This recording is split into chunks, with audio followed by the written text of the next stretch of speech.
What's going on, Jeromes? So as Brian Flores famously said, you can never have enough cornerbacks. That's right. So even though in free agency, when the Vikings re-signed Byron Murphy Jr. to a premium contract, brought in Isaiah Rodgers, thinking that he's a safe bet coming in from the Eagles, everyone and their mom said, okay, do more. Do more in free agency, do more in the draft. Draft a corner, draft a safety, draft a corner, draft a corner. Right? But the Vikings didn't because, as we've said, I think that they're pretty happy with the room that they have. Notably, third-year cornerback Mekhi Blackmon, coming off that ACL, is going to be revved up, ready to go. Kevin O'Connell says that he's going to be participating fully in the offseason program. Won't have any hindrances as he comes back from that ACL, and is going to get after things, man. And Mekhi Blackmon is sort of forgotten, a little bit out of sight, out of mind, because he did tear his ACL first day of training camp last year. But given that he tore it early, is that the maximum amount of time to rehab and get after things. But was a third-round pick in 2023. Remember, he was the first cornerback drafted during the Flores regime, so that certainly carries some weight to it. And he was fantastic at USC.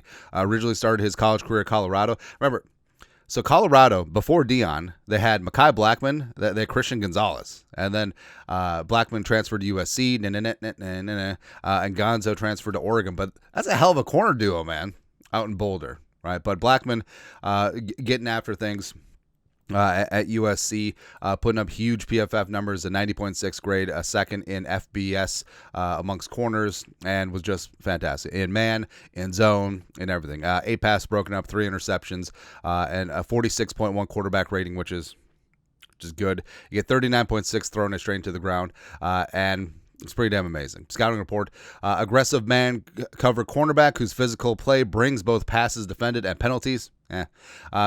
As we said before, I would rather have a corner that's too aggressive that you can tamp down versus a cornerback that's too passive and you're just trying to pump him up, have him be more aggressive. It just doesn't really work like that. Blackmon gives receivers a rough ride over the first 5 yards, but his extended grabbing will be less tolerated by NFL officials. He's capable of phasing routes when matching from press, but he doesn't have the hips to transition smoothly when playing off-man coverage. He's talented at squeezing the catch space and trimming and timing his challenges, but Blackmon's lack of size and fluidity could limit his pro chances. Whatever. But rookie season, given some limited opportunities, but certainly showed up and showed out. He played 434 snaps, roughly 40% of the Vikings' defensive total. 71.8 PFF grade, third amongst rookies, actually best amongst Vikings corners that year. 37 tackles, had an interception, 8 passes broken up, fifth amongst rookie cornerbacks, as well as 0 goose egg DeAndre Russell penalties. Oh, Lordy. Oh my goodness. I was told that, his play style would have so many penalties. Oh, he's grabby. Oh, Lordy. But again, in 434 snaps, 0 penalties. No problem, man. And Blackmon, it was very promising because, number one, you had the Flores stamp of approval, as well as the Vikings definitely need some cornerback help, and whenever he was given a chance, Blackmon was looking good. And heading into year 2, it was basically Blackmon was penciled in to be one of the starters. But then, of course, the ACL happened, right? And remember, yes, Blackmon was penciled in to be one of the potential starters for the Vikings because it was weeks after the Blackmon ACL until the Vikings finally signed Stephon Gilmore. Right, so even though the Vikings had met with Gilmore, it seemed like they were waiting to see what Blackmon did rise up to be a starter, but unfortunately he got hurt.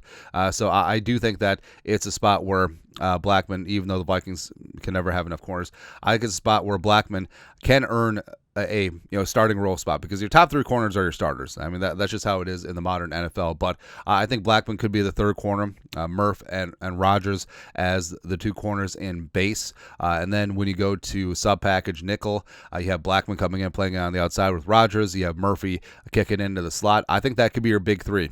I think that could be your alkaline trio shaken with Nudie and the Reclamation Project, Jeff Okudah, some Tavier Thomas mixed in there as well.